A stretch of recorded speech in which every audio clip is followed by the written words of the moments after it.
살아계신 하나님의 말씀은 전도서 12장 13절에서 14절 말씀이며 구약 960페이지입니다. 일의 결국을 다 들었으니 하나님을 경외하고 그의 명령들을 지킬지어다. 이것이 모든 사람의 본분이니라. 하나님은 모든 행위와 모든 은밀한 일을 선악간에 심판하시리라. 아멘. 이어지는 순서는 생명의 말씀 시간입니다. 우리 목사님께서 모든 인생들의 본질적 본분이라는 제목으로 선포하시는 말씀에 아멘하여 큰 은혜 받으시기 바랍니다.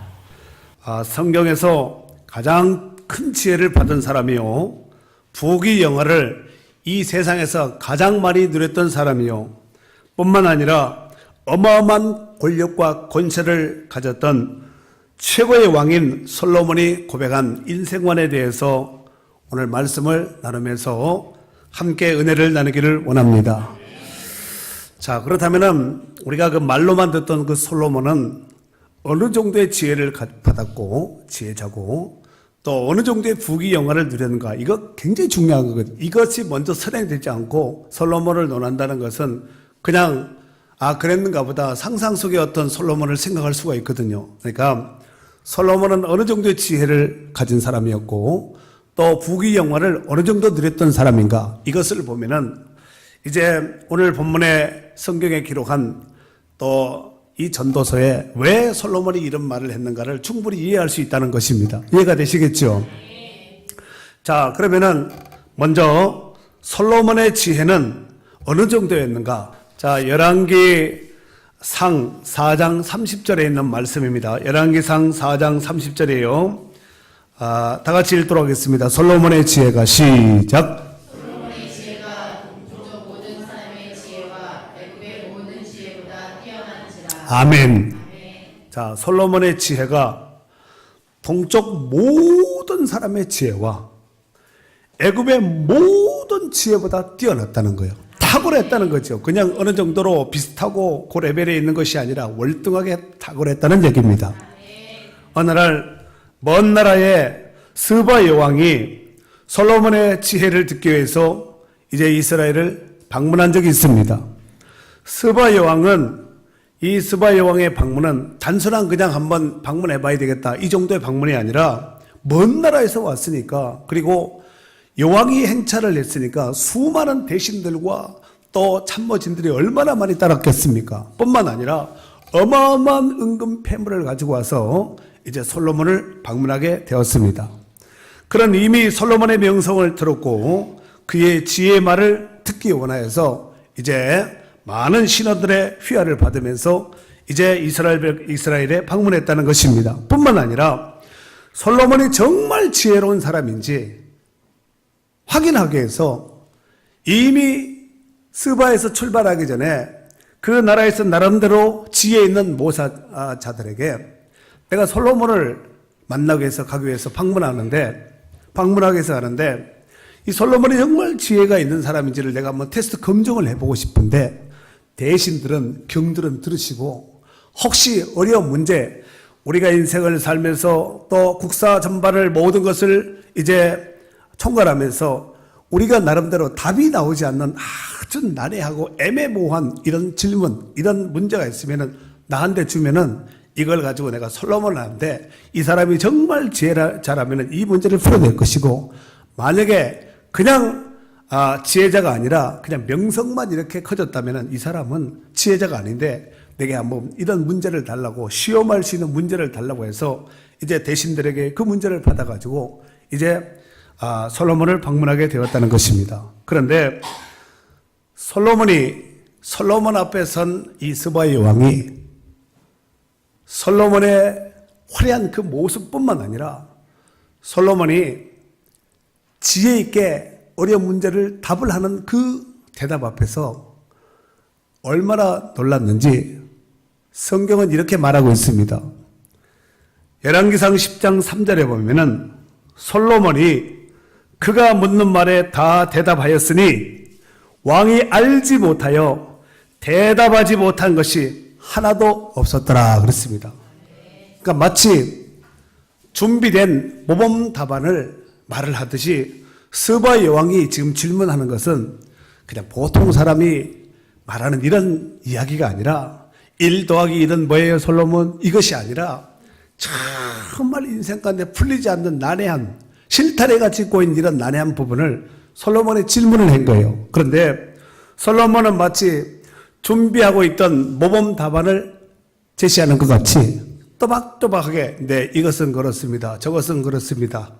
하면서 답을 주었다는 것입니다. 뿐만 아니라 솔로몬 왕궁과 시종하는 신하들이 쫙 이렇게 시립하여 있는 그 모습과 하나님의 성전을 바라보면서 그 계단을 바라보고 하나님의 성전으로 가는 그 계단을 바라보면서 이 스바의 왕이 정신을 잃을 정도였다는 거예요. 여러분 솔로몬의 왕궁 어마어마한 왕궁이죠.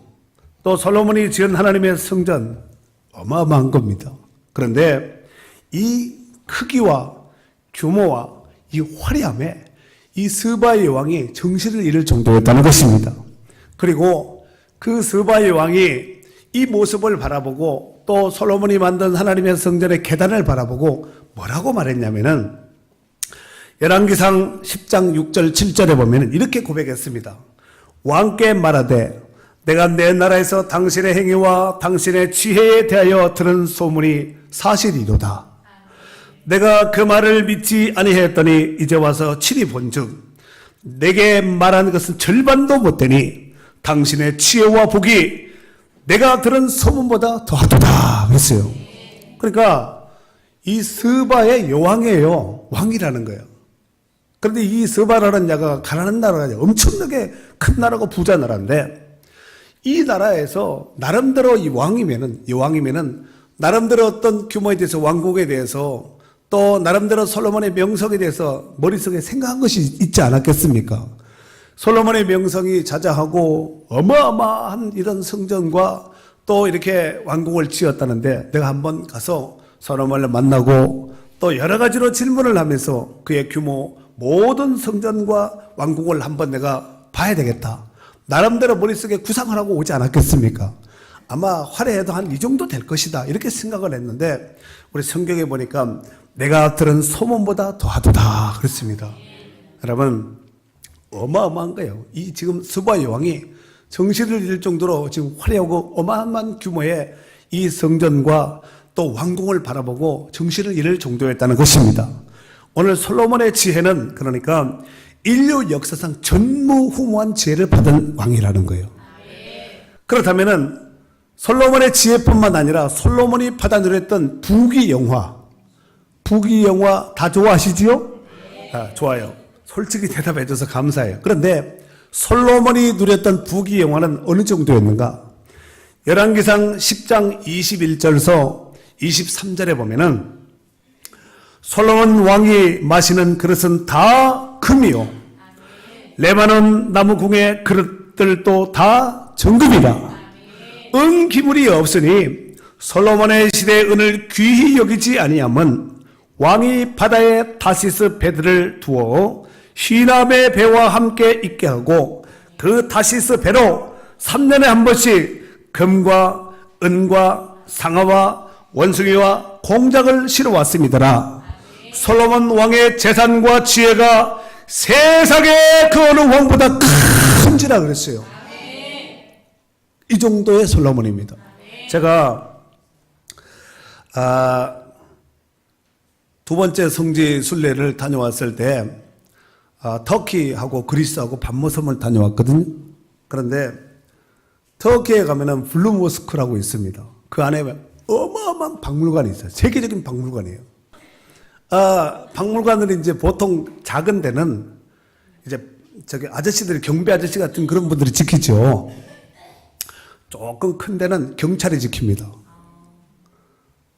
그런데 여기 박물관은 터키에 있는 박물관은 누가 지키냐면은 군인들이 지켜요. 힐탄을 장착한 군인들이 그 박물관을 지키는데 그러면은 실탄을 장착한 군인들이 박물관을 지킨다는 것을 보아서 규모나 그 안에 있는 보물들이 제가 여러분이 알아듣기 쉽게 설명해 드릴게요. 장난이 아니에요. 터키는 어마어마한 나라거든요. 그런데 옛날 술탄, 이 오스만 투르크 제국 시대 때 술탄이 왕이 우리 식으로 말하면 술탄이 왕인데 이때에 그 외국의 국빈들이 지금 오늘 서바 여왕 같은 이런 여왕이 나라 국빈들이 이래 올 거 아니에요. 귀빈으로 오지 않겠습니까? 오면은 이 여왕들을 내지는 이런 귀빈들을 대접하기 위해서 이제 파티장이 있는 거, 파티장 있는데 그 위에 테이블보와 함께 그릇이 놓여 있는 것이 대접했던 그 그릇들이 쫙 이렇게 진열을 돼. 그게 다 금이에요. 실질적으로 있습니다. 그리고 신바트의 모험에서 칼 차고 다니는 보석 칼 있죠. 그런 칼들이 다 거기서 나온 거거든요. 보석이 막 이만한 것들이 막 박혀 있는데 그 칼 하나만 가지고 있으면은 우리나라 어마어마한 부자예요. 이게 뭐 돈으로 환산이 안 됩니다. 가치로도 환산이 안 되지만 그 칼의 어떤 소장의 어떤 의미가 있잖아요. 보물로서 어마어마한 것, 이런 것들이 어마어마하게 끝도 없이 있는 거야. 그러니까 실타를 가진 군인들이 그 박물관을 지키고 있는 거예요. 여러분, 그 슐탄이 어마어마한 이런 금과 보석과 이런 것을 누렸다 한들 솔로몬 앞에서는 세 발의 피해요. 그 정도의 부귀 영화를 누렸던 사람이 솔로몬이라는 거예요. 이렇게 비교를 해줘야지 솔로몬이 어느 정도인지를 잘 이해가 되죠. 이해가 되시죠? 그런데 솔로몬은 이 가지고 있는 이 정도가 이 정도뿐만 아니라 한 번 더 여러분들이 놀라야 될 것이 있으니 전도서 2장 3절서부터 10절에 있는 말씀을 자 읽겠습니다. 시작. 내가 내 마음으로 깊이 생각하기를 내가 어떻게 하여야 내 마음을 지혜로 다스리면서 술로 내 육신을 즐겁게 할까. 또 내가 어떻게 하여야 천하의 인생들이 내 인생을 살아가는 동안 어떤 것이 선한 일인지 알아볼 때까지 내 어리석음을 꼭 붙잡아 둘까 하여 나의 사업을 크게 하였노라. 내가 나를 위하여 집들을 짓고 포도원을 일구며 여러 동산과 과원을 만들고 그 가운데 각종 과목을 심었으며 나를 위하여 수목을 기르는 살렘에 물을 주기 위하여 문들을 팠으며 남녀노비들을 사기도 하였고 나를 위하여 집에서 종들을 낳기도 하였으며 나보다 먼저 예루살렘에 있던 모든 자들보다 내가 소와 양떼의 소유를 더 많이 가졌으며 은금과 왕들의 소유한 보배와 여러 지방의 보배를 나를 위하여 쌓고 또 노래하는 남녀들과 인생들이 기뻐하는 천천들을 많이 두었노라. 내가 이같이 창성하여 나보다 먼저 예루살렘에 있던 모든 자들보다 더 창성하니 내 지혜도 내게 여전하도다. 무엇이든지 내 눈이 원하는 것을 내가 금하지 아니하며 무엇이든지 내 마음이 즐거워하는 것을 내가 막지 아니하였으니 이는 나의 모든 수고를 내 마음이 기뻐하였습니다. 이것이 나의 모든 수고로 말미암아 얻은 몫이로다. 아멘. 거기 보니까 솔로몬이 가지고 누렸던 재산과 또 어떤 은금 패물과 종들과 이 어떤 규모에 대해서 지금 이렇게 쭉 소개했는데 앞에 것은 고사하고 10절에 있는 말씀을 한 번만 더 봐주세요. 10절에 보니까 무엇이든지 내 눈이 원하는 것을 내가 금하지 않았다는 거예요. 자기 눈에 보이는 거 내가 저거 했으면 좋겠다 그러면 하는 거예요. 금하지 아니하며 무엇이든지 내 마음에 즐거워하는 것을 내가 막지 아니하였으니 그러니까 마음에 내가 뭐 좀 했으면 좋겠다 마음에 선하는 거 이거 막지 않고 다 했다는 얘기지요. 이는 왜 그랬는가? 나의 모든 수고를 내 마음이 기뻐하였습니다. 이것이 나의 모든 수고로 말미암아 얻은 몫이로다. 솔로몬의 몫이라는 거예요. 사람들이 소망하는 거, 나 이거 한번 해봤으면 좋겠다. 이렇게 살았으면 좋겠다. 저거 가져봤으면 좋겠다. 이런 사업 했으면 좋겠다. 뭐 했으면 좋겠다. 이런 것들이 있죠. 이런 것들을 솔로몬은 해봤으면 좋겠다가 아니라 직접 다 해봤습니다. 4절에 보니까 나의 사업을 크게 하였노라. 내가 나를 위하여 집들을 짓고 집 한 채만 있어도 부자인데 집들을 짓고 포도원을 일구며 여러 동산과 과원을 만들고 그 가운데 각종 나무를 심었으며 이 나무가 그냥 소나무 몇 그루 심은 거 아니에요. 신기하고 진귀한 이런 보물 같은 이런 나무를 심었다는 거죠. 나를 위하여 수목을 기르는 살림에 물을 주기도 하여 못을 파서 연못도 팠다는 거예요. 여러분 중국에 가면은 상해에 가면은 이하원이라고 있는데 가보셨죠? 봤는데 그게 인공섬이에요. 인공섬. 바다같이 넓습니다. 어마어마하게 넓은데 그 인공섬이에요. 쉽게 말해서 솔로몬이 그런 것도 해봤다는 얘기죠.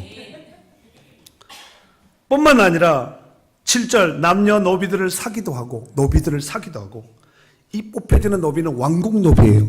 시시한 노비가 아니라. 그 다음에 나를 위하여 집에서 종들을 낳기도 하였으며 나보다 먼저 예루살렘에 있던 모든 자들보다 내가 소와 양떼의 소를 더 많이 가졌으며, 그러니까 이 솔로몬 전에 무슨 다윗이 양을 쳐도 솔로몬하고는 게임이 안 된다는 얘기죠. 또 8절 은금과 왕들이 소유한 보배와 여러 지방의 보배를 나를 위하여 쌓았고 또 노래하는 남녀들과 인생들이 기뻐하는 처첩을 많이 두었느라. 첩을 많이 둬요. 솔로몬은 얼마나 뒀죠? 1000명. 그 다음에 내가 9절 이같이 창성하여 나보다 먼저 예루살렘에 있던 모든 자보다 더 창성하니 내 지혜도 내게 여전하도다.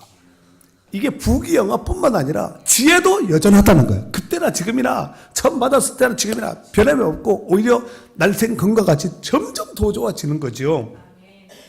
그리고 내 눈에 원하는 거, 내 마음에 원하는 거, 이건 막지 않고 내가 뭐 해야 하면 되는 거야. 여러분이 뭐 하면 돼, 안 돼요? 뭐가 있을지어다 해가지고 된 것이 하나님만 되는 거야. 근데 이 솔로몬은 마치 하나님과 같은 존재의 왕이니까, 절대 권자를 가진 왕이니까 솔로몬 시대는 가능하지 않았겠습니까? 오늘 이 솔로몬은 이 파란만장한 인생사 중에서 자기가 충분히 경험했던 부분들을 토대로 하여서 지금 말하고 기록을 하고 있는 거예요. 성격을 기록을 한 거죠. 그래서 더욱 설득력이 있고 더 많은 부분에 있어서 많은 사람들의 공감이 되는 부분이라는 말씀입니다. 그러니까 하나님 없이 헛되고 허무하게 살아가는 수많은 인생들에게 헛되고 허무하게 살아가지 않는 확실하고 분명한 방법을 지금 제시하고 있는 거예요. 여러분, 시편, 잠언, 전도, 아가서를 일컬어서 시가서라고 말을 합니다. 그 중에서 잠언은 누가 썼어요? 솔로몬이 그 아들에게 쓴 거예요. 한 절 한 절 정말 놓치기가 아까울 정도로 주옥 같은 이런 말씀이 되지 않겠습니까?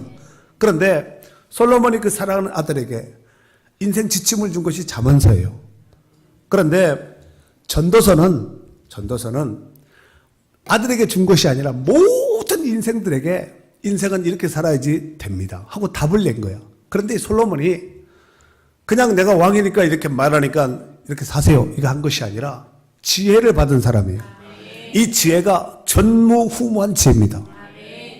두 번째로 부귀영화 다 누려봤던 사람이에요. 만약에 안 누려봤던 사람이, 나 같은 사람이 만약 이런 얘기하면은 지가 그거 안 누려봤으니까 그러지 누려봐 그러면 나오는가 이렇게 할 수 있거든요. 그러니까 솔로몬은 다 누려본 거야. 사람이 인생이 정말 태어나서 하고 싶은 모든 것을 다 해본 거야.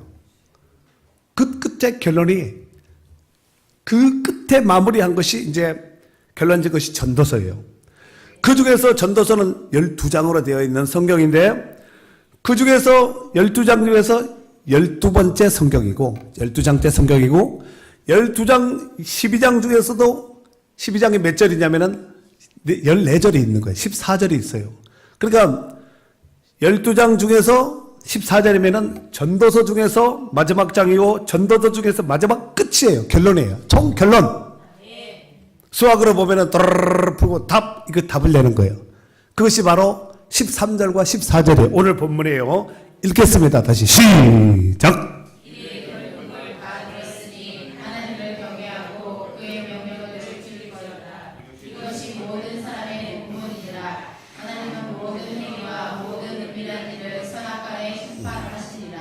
아멘. 여러분, 이 말씀이 지금 읽었던 이 말씀이 무슨 말씀이냐면은 농사를 지어서 깨를 털잖아, 깨. 은행은 털면 안 되겠지만, 은행도 터나 요즘 사람들? 은행 털러 가자 이러더고. 그런데 깨있지, 깨. 깨를 털어서 그 깨 알갱이를 기름집에 갖다 주면은 깨를 짜주거든요. 기름틀에 딱 넣어가지고 쫙 짜면은 기름이 쭉 그렇게 나오잖아요. 근데 오늘 이 본문의 말씀은 마치 솔로몬의 모든 지혜에, 모든 부경화에 딱 모아가지고 기름틀에 넣고 쪽장, 요것이 바로 한 방울이 지금 이거예요. 13절과 14절이라는 거예요. 이해가 되시죠? 이래 결국을 다 들었으니, 그 솔로몬이 말하기도 하고 사람들이 뭐다 인생은 뭐다 이랬을 거 아니에요. 에? 자기가 가지고 있는 어떤 지혜적인 것, 사람들이 시대가 논한 모든 것 다 찝해서 기름틀에 넣고 짰으니, 그 답이 뭐냐면은 첫 번째, 하나님을 경외하고. 하나님을 경외하고. 여러분, 하나님을 경외하다라는 말은 1차적으로 하나님을 두려워한다는 말이에요. 그런데 여기서 말하는 하나님을 두려워한다는 말은 막연한 공포심이나 두려움의, 무서움의 어떤 두려움이 아니라 하나님의 위대하심을 또 사랑과 공경심을 가지고 하나님을 두려워하는 거예요. 하나님 무서워요. 벼락 때릴까 벌 줄까 무서워. 이런 것이 아니라 하나님의 위대하심을 또 하나님의 사랑과 또 하나님을 공경하는 마음을 포함해서 두려워하는 그 두려움을 말하는 것이에요. 자, 그렇다면은 우리가 왜 하나님을 공경해야 할까요? 왜 하나님을 경외해야 될까요? 그것은 우리가 웨스트민스터 소요리 문답에 보면은 제1문에 뭐예요? 제1문, 사람이 제일 되는 목적은 무엇입니까? 이게 질문이에요. 답은 사람이 제일 되는 목적은 하나님을 영원롭게 하는 것과 영원토록 그를 즐거워하는 것입니다. 이게 답이에요. 107문의 소요리 문답 가운데서 제1문이 굉장히 중요하지요. 여는 장 들어가는 장이니까 사람이 제일 되는 목적은 하나님을 영원롭게 하는 것. 이게 뭐야? 하나님을 기쁘시게 하고 하나님께 영광 돌리는 것과 두 번째, 영원토록 그를 즐거워하는 것입니다. 이게 답이거든요. 하나님 하면 막 기쁘고 즐거운 거예요. 하나님을 하나님께 영광 돌리고 두 번째로 영원토록 그를 즐거워하는 것이 인생의 최고의 본분이고 목적이라는 거예요. 소요리 문답은 그렇게 말하고 있습니다. 이게 우리 시대 가운데 짤 수 있는 사람의 최고의 꼭지점이 그 소요리 문답인데 그 중에서 1문이 그렇다는 거예요. 그런데 죄에 빠진 사람들은 하나님을 떠나서 제멋대로 살게 됨으로써 제1문이 원하는 그 답을 온전히 성실하게 살아내지 못함으로 말미암아서 헛되고 험한 인생에 빠져서 살아가고 있다는 것입니다. 이해가 되시지요? 자, 그로 말미암아서 오늘 솔로몬 지혜의 왕이라고 일컫는 이 솔로몬은 하나님을 따라서 인간의 지혜와 방법으로 살아가는 이 안타까운 인생들을 향해서 뭐라고 말했냐면은, 하나님을 떠난 인생들에 대해서 뭐라고 말하고 있냐면은, 전도서 1장 2절에 보면은 헛되고 헛되며 헛되고 헛되니 모든 것이 헛되도다. 이게 무슨 얘기예요? 하나님을 떠난 인생들은 답이 없다는 얘기예요. 이해가 되시요? 전도서 12장 8절에 보면은 이렇게 또 전도자인 이 솔로몬이 이렇게 말하고 있습니다. 헛되고 헛되도다. 모든 것이 헛되도다. 이 말 자꾸 들으면은 사람이 허무주의에 빠질 수가 있거든요. 이게 다 헛된 거구나. 죽어버리자. 때려치워버리자 하고 이렇게 될 수가 있거든요. 여러분, 그렇다면은 어떻게 사는 것이 헛되고 헛되지 않는 행복한 인생을 사는 것일까요? 그것은 바로 오늘 솔로몬이 답을 했죠. 하나님을 경외하는 거예요. 구약 성경에 하나님을 잘 경외했던 사람이 있습니다. 그 사람 이름이 뭔지 혹시 아세요? 아신데 아브라함. 들어보셨어요? 아브라함. 이 아브라함은 하나님을 어떻게 경외하였을까요? 아브라함이 하나님을 경외했던 구체적인 방법은 바로 제단을 잘 쌓았던 거예요. 제단을 잘 쌓았다는 얘기가 오늘날로 바꿔서 말하면 예배의 성공자가 되었다는 거예요. 가는 데마다, 아브라함이 가는 데마다 제단을 잘 쌓았다는 거예요. 그러니까 이런 거지요. 아브라함이 문막에 왔다면 뭐 먼저 했을까요? 식당 먼저 간 것이 아니라 하나님 앞에 먼저 예배해드리고, 원주에 갔으면은, 서울 갔으면은, 미국 갔으면은, 유럽에 갔으면은 예배드렸겠지요. 그걸 잘했다는 얘기예요. 출애굽기 20장 24절에 보면은 하나님께서 이렇게 말씀하셨습니다. 내가 내 이름을 기념하는 모든 곳에서 내게 임하여 복을 주리라 그랬어요. 내 이름을 기념하는 곳에는 하나님이 그곳에 임한다는 거예요. 그리고 복을 준다는 거예요. 오늘 지혜의 왕인 솔로몬도 예배를 잘 드림으로, 솔로몬 하면은 대표적인 것이 뭐예요? 일천번제. 일천번제는 하나님을 정말 존귀하게 여기지 않으면 도저히 할 수 없는 게 일천번제예요. 예배를 잘 드림으로써 솔로몬 당시 기본 3당에서 일천번제를 드렸을 때 하나님께로부터 전무후무한 지혜를 받은 거예요. 그 예배를 잘 드리면 이렇게 될 수가 있는 거예요. 아멘. 요한복음 4장 23절에 보면은 아버지께 참되게 예배하는 자들은 영과 진리로 예배할 때가 오나니 곧 이때라. 아버지께서는 자기에게 이렇게 예배하는 자들을 찾는다는 거예요. 여러분, 오늘 예배에 참석하신 모든 분들에게 오늘 약속하신 이 말씀이 그대로 임하여지는 축복의 역사가 있기를 주의 이름으로 축원합니다. 그럼 두 번째로, 첫 번째는 뭐라 그랬어요? 하나님을 경외하는 거. 두 번째로 그 뒤에 보니까 뭐라 그랬어요? 그의 명령들을 지킬지어다 그랬어요. 명령을 지키는 거예요. 이것이 모든 사람의 본분이니라 그랬습니다. 여기서 본분이라는 말은 히브리 말로 칼하아담이라 그러는데 이게 무슨 얘기냐면은 모든 인간들이 해야 될 의무라는 거예요. 여러분, 모든 것들은 다 자기 목적한 바대로 쓰임받을 때가 가장 행복한 거예요. 간장 종지도 간장이 담겨서 이렇게 쓰임받으면 얼마나 귀한 간장 종지예요. 거기다가 국 담아 보세요. 이게 못 쓰겠다 하고 막 불평하거든요. 모든 것들이 제 기능대로 다 쓰임받을 때 이게 빛이 드러난다는 거예요. 그러면 물건들이 만들어진 제 기능대로 목적한 바가 있다면은 하나님께서 우리를 붕어빵 기계에 놓고 이렇게 밀가루 넣어가지고 푹푹 찍어내듯이 이렇게 찍어낸 것이 아니라, 한번 보세요. 똑같은 사람이 있는가? 똑같은 옷 입은 사람이 있는가?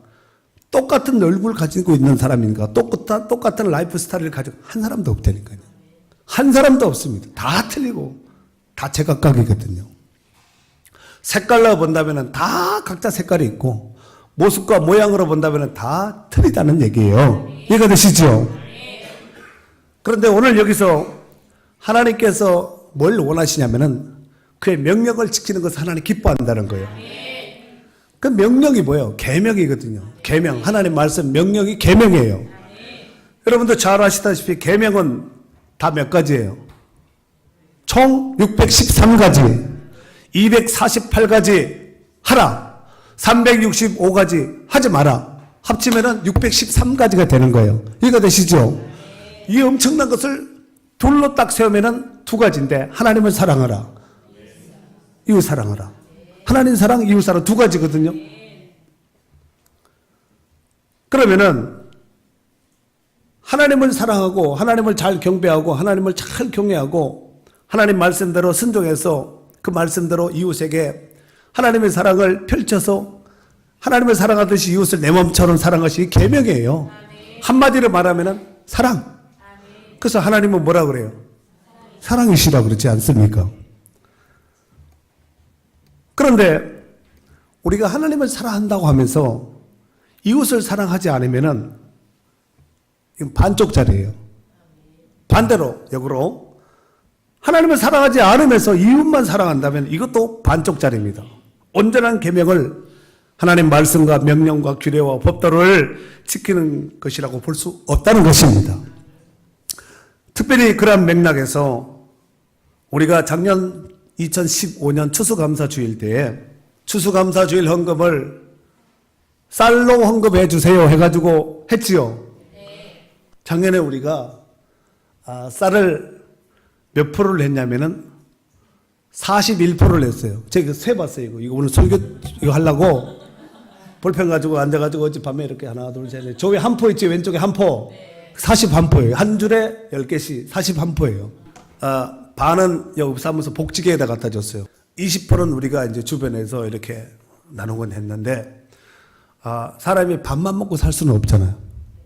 밥만 먹으면 반찬이 있어야 되잖아. 그래서 반찬하라고 김장 20바켓을 만들어가지고, 이렇게 제가 장갑 끼고 잠바 입고 다 집집마다 이렇게 날랐거든요. 추수감사주일은 여러분 아시다시피 우리가 신앙생활하는 모든 성도라면은 1년 중에 어쩌면 추수감사주일은 1년을 돌이켜보면서 하나님 앞에 베풀어진 은혜를 가정과 직장과 자녀들 모든 범사 속에서 베풀어진 은혜를 생각해서 최고 감사하는 날이 바로 추수감사주일이에요. 그래서 우리가 나름대로 뜻깊은 이런 시간을 보내었습니다. 그래서 작년에 너무 좋아서 성도들이 올해도 내년에도 해가지고 올해가 된 거예요, 이제. 그래서 작년에 여러분들이 각 가정별로 한 푸대 아니면 두 푸대 아니면 세 푸대 네 푸대 해가지고 이래 모아진 것이 이것이 된 거예요.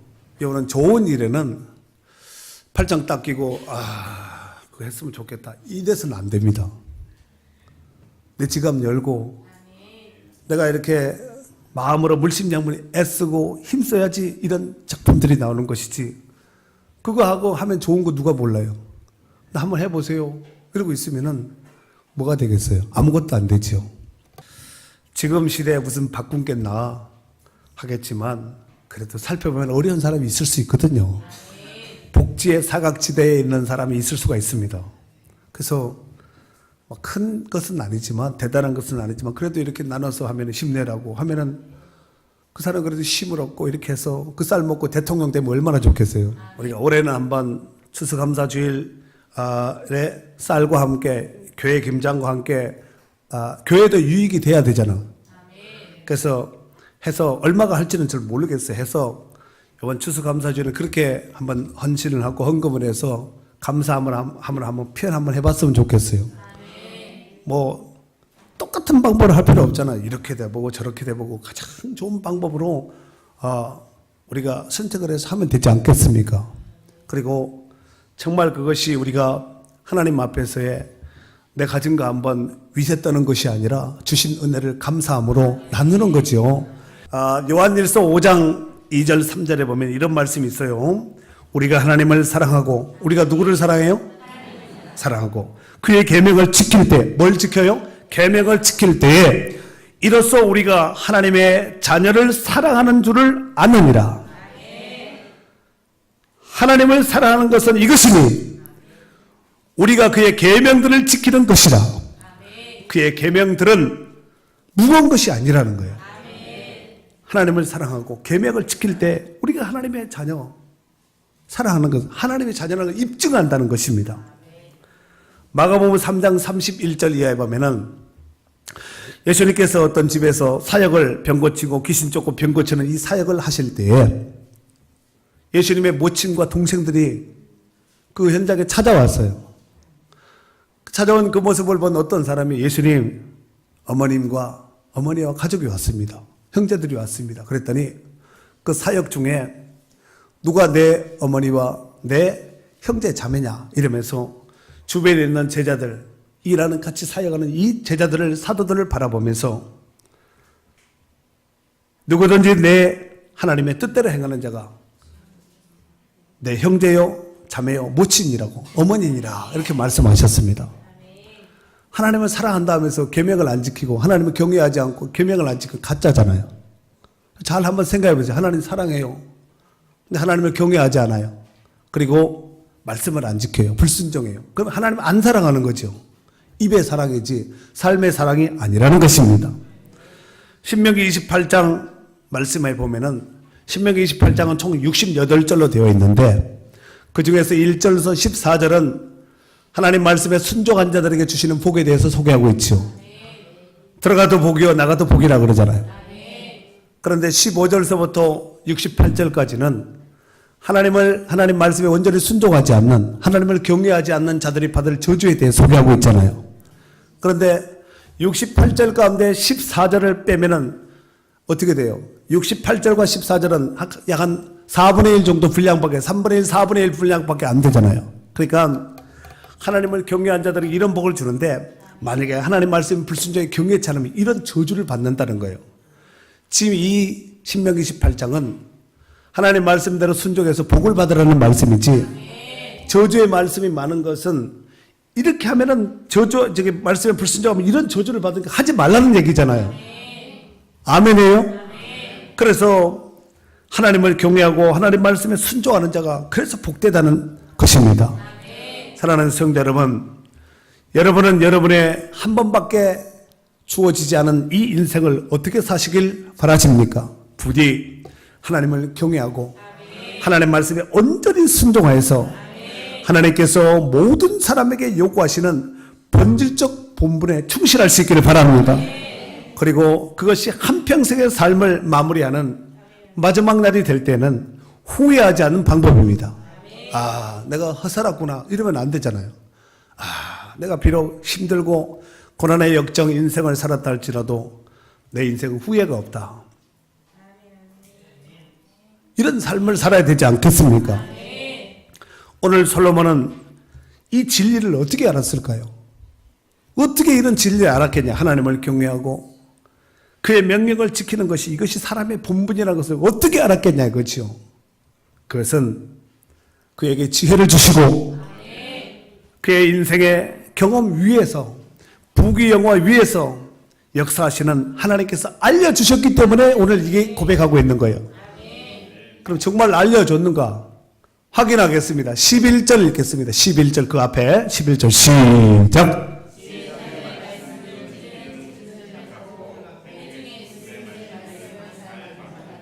다 한 목자가 주신 바 아니라. 지혜자의 말씀들은 찌르는 채찍 같고 때로는 말씀이 찌르죠. 또 회중의 스승들의 말씀은 잘 박힌 목 같으니 다 누가 줬다고요? 한 목자 대신 하나님께서 주셨다는 거예요. 아멘. 우리가 여기서 꼭 짚고 가야 될 부분이 있습니다. 그것이 뭐냐면은 솔로몬의 지혜가 아무리 탁월하고 솔로몬의 부귀영화가 아무리 크게 달았다 할지라도 그것을 주신 분이 바로 하나님이에요. 그리고 예수 그리스도는 지혜와 솔로몬의 지혜보다 더 탁월하고 솔로몬의 부귀영화보다 더 탁월한 분으로서 솔로몬에게 그 지혜와 그 부귀영화를 주신 분이 예수 그리스도입니다. 마태복음 12장 42절 말씀에 보면은 솔로몬보다 더 큰 이가 여기 있느니라. 솔로몬보다 더 큰 이가 여기 있다는 거예요. 예수님이 직접 하신 말씀입니다. 여러분, 솔로몬이 아무리 지혜를 받고 부귀영화 크게 달았다 할지라도 솔로몬이 우리 죄 문제를 해결해 줬어요? 솔로몬이 우리의 죄 문제를 해결해 줬냐 이거예요. 죄 문제는 오직 예수 그리스도밖에 없습니다. 그분이 우리의 억만 죄악을 건져내 주신, 억만 죄악을 해결해 주신 바로 예수 그리스도인 줄로 믿습니다. 또한 그분은 하늘과 땅의 모든 권세를 솔로몬의 부귀영화뿐만 아니라 하늘과 땅의 온 우주의 역사를 주관하신 철장 권세를 쥐고 계신 분이 예수님이에요. 뿐만 아니라 14절에 보면은 오늘 본문 14절에 하나님은 모든 행위와 모든 은밀한 일을 선악간에 심판하시리라고 했습니다. 하나님 대신에 예수님은 한번 넣어가지고 한번 대입시켜가지고 다시 한번 읽어보세요. 시작. 예수님은 모든 행위와 모든 은밀한 일을 선악간에 심판하시리라. 무슨 얘기예요? 심판하시는 심판장이 예수입니다. 아멘. 그분이 심판의 근거를 삼는 그 근거의 말씀은 뭐냐면은 오늘 본문의 13절이에요. 하나님을 경외했는가? 두 번째로 내가 말한 대로 지켰는가? 이 두 가지를 보고 심판을 하신다는 거예요. 주거 심판도 물론이거니와 살아서 하나님께서 선악간에 심판하신다고 말씀하셨습니다. 부디 하나님을 잘 경외하고 하나님 말씀에 온전히 순종함으로써 약속하신 말씀대로 복을 누리며 승리하시는 축복된 성도들이 될 수 있기를 주의 이름으로 축원합니다.